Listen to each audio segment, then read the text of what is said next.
Samahan nyo nga kami ngayong gabi. Nandito nga tayo ngayon sa Global Village. Day off nga natin ngayon at isinama nga tayo ng mga kaibigan natin dito. Bago ngang lahat, ito nga pala si Madis Karting Rom. Sa 6 years nga natin dito sa United Arab Emirates, ngayon nga lang tayo makakapunta dito sa Global Village. Kasama nga natin ulit sila Sir Loren dito at Roxanne, pati na rin si Cherry at saka yung boyfriend niya. Habang naglalakad nga kami, nakita nga namin to. Pwede nga daw itong sakyan papunta doon sa loob ng Global Village. Kaso nga lang 5 dirham isang tao. Kaya naglakad na lang kami. Hindi nga tayo makakatawid dito basta-basta dahil nga ang daming sasakyan. At kahit saan nga tayong pumunta, talagang napakakulit nitong si Roxanne. Pagkatawid nga natin, dumiretso tayo agad sa pila.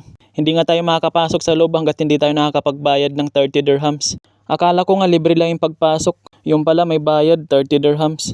Nung nalaman nga natin na may bayad yung pagpasok, parang gusto ko na nga lang magpaiwan dito sa labas. Nung mga time na yan, wala talaga tayong dalang pera. Buti na nga lang kasama natin si Roxanne ngayon.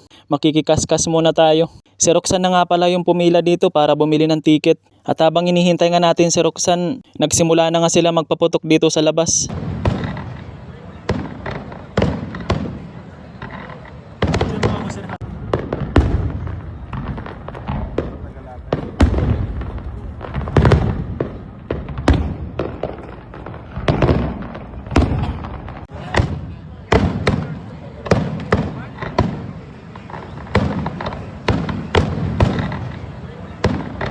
Sa mga oras na nga yan, binigay na nga sa amin ni Roxanne yung mga ticket namin. Kaya pwede na tayo makapasok sa loob.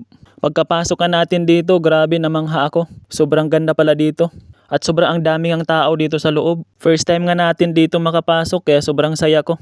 Bago nga kami mag-ikot-ikot dito, umihi muna kami ni Sir Loren. Ang haba nga ng pila kanina dito. Pagkatapos nga natin umihi, nag-video muna ako dito sa napakalaking salamin nila dito. Lahat nga ng vlog natin ngayon, phone ni Sir Loren yung ginamit ko dahil nga ang ganda ng camera ng cellphone niya. At tinatawanan ko nga dyan si Roxanne dahil nga wala pang kaming ilang minuto dito, pagod na siya. Kumain nga muna kami dito saglit dahil nga nagugutom na si Roxanne.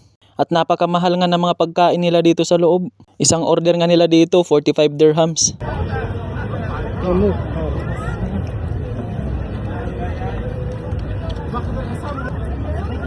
Tempura. Pagkatapos nga namin kumain, nagsidatingan na din yung ibang mga kasama natin dito. Naghiwa-hiwalay nga kami kanina dito dahil nga yung napuntahan namin dito, yung ibang mga kasama namin, hindi nila gusto yung mga pagkain. At todo selfie na nga itong si Cherry. At maganda na nga yung mga ngitian dito ni Roxanne dahil nga nakakain na siya. May laman na yung tiyan niya kaya ganyan siya makangiti ngayon. At nagsimula na nga kami maglakad-lakad dito. Grabe, sobrang ganda pala dito sa Global Village. Para na nga rin tayo nakapunta sa ibang bansa. Dahil dito mo nga makikita sa loob ng Global Village yung mga lugar na hindi mo pa napupuntahan. Habang naglalakad-lakad nga kami, kinukuhaan ko nga to ng mga video. Gamit-gamit ko nga dyan yung cellphone ni Sir Loren. Hindi nga natin sasayangin yung pagpunta natin dito. Mag-vlog tayo. Para naman may makita yung ibang followers natin na kakaiba. At maipasyal ko rin kayo dito gamit itong vlog ko. Para maiba naman yung makita nyo sa mga vlog ko. Alam ko nagsasawa na kayo sa background ng mga vlog ko. Palagi nyo lang nakikita yung kwarto ko. Kaya para maiba naman, dito naman tayo. Sa ibang mga kabayan nga natin dyan, kung gusto nyong pumunta dito, agahan nyo na nga lang para mas maikot nyo dito yung loob ng Global Village. Parang kukulangin nga yung 3 oras nyo sa pag-iikot nyo dito. Itong Global Village nga nagsasara nga to ng saktong alas 12. Kaya kung pupunta kayo dito, medyo agahan nyo. Sa mga oras na nga yan, pauwi na nga rin kami. Grabe, sobrang nag-enjoy ako ngayong gabi. Na-relax yung utak natin kahit papaano. Hanggang dito nga lang muna yung vlog natin. Maraming salamat sa panonood. Pag umabot ka nga pala sa vlog na to, baka pwedeng pa-follow naman. Pa-share na rin. Maraming salamat.